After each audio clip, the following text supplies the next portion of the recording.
Brigadier retired Ghazanfar Ali साहब ने भी ज्वाइन किया। बहुत शुक्रिया गजनफर साहब आपका वक्त निकालने के लिए। गजनफर साहब, सूरत हाल सामने है आपके।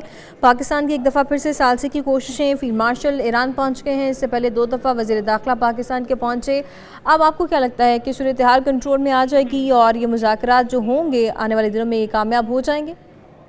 अभी तो फिलहाल एक लेटर ऑफ इंटेंट की बात हो रही है और लेटर ऑफ इंटेंट का मतलब आप समझते हैं कि इंटेंशन दोनों मुल्कों की इस चीज के ऊपर जो पाकिस्तान ब्रोकर कर रहा है दरमियान में कि वो एक किसी अमन के मायने की तरफ जाना चाहते हैं। अब जहाँ तक तो परमानेंट पीस का ताल्लुक है वो तो मैं नहीं समझता कि इस खित्ते में या ईरान और इसराइल के दरमियान परमानेंटली ये चीज हो जाएगी कि कभी भी इसराइल इस किस्म की हरकत दोबारा रिपीट नहीं करेगा।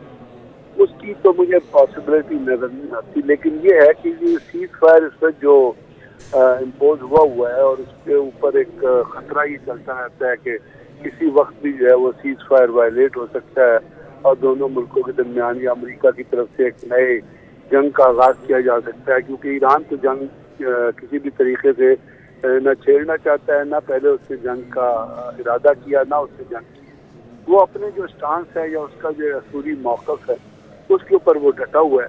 अब उसके ऊपर जो मौक़िफ़ है उसको अगर आप एक तरीक़े कार से देखें तो उसको चीन की और रूस की भी रेफरेंडम में कहा गया कि ईरान को हक है कि जी वो अपनी जोहरी तवानाई को रखे या किसी को दे और उसको परसू करे और किसी भी मुल्क का या अपनी तो ईरान के ऊपर आके अटैक करते हो। ये मिडल ईस्ट की जो सिचुएशन ख़राब की जा रही है ये टॉलरेबल नहीं है and there is no hegemonic policy.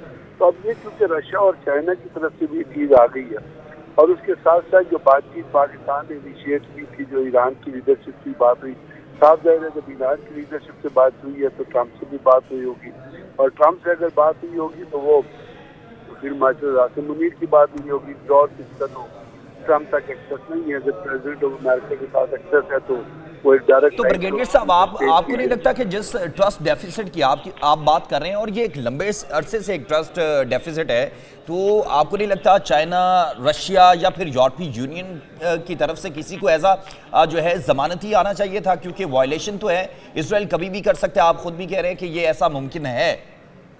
Violation के ऊपर अगर आप कहेंगे तो फिर तो अमन हो ही नहीं सकता ना, फिर तो लेटर ऑफ इंटेंट भी साइन नहीं हो सकता। लेकिन इस किस्म की जो भी चीज़ें होती हैं और इस किस्म की जो भी मायदे होते हैं उनमें होप दी जाती है, उनमें उम्मीद दी जाती है और उम्मीद ये दी जाती है कि ये चीज़ नहीं हो। 100% गारंटी तो आप किसी शख्स को दे नहीं सकते। यकीनी तौर पर 100% गारंटी किसी की भी नहीं दी जा सकती और इस सूरत हाल में जो कि बहुत ही पेचीदा है, यहाँ पर तो कुछ भी नहीं कहा जा सकता। बहुत शुक्रिया गजनफर साहब और फारिक वराई साहब, आप दोनों ने हमारे लिए वक्त निकाला।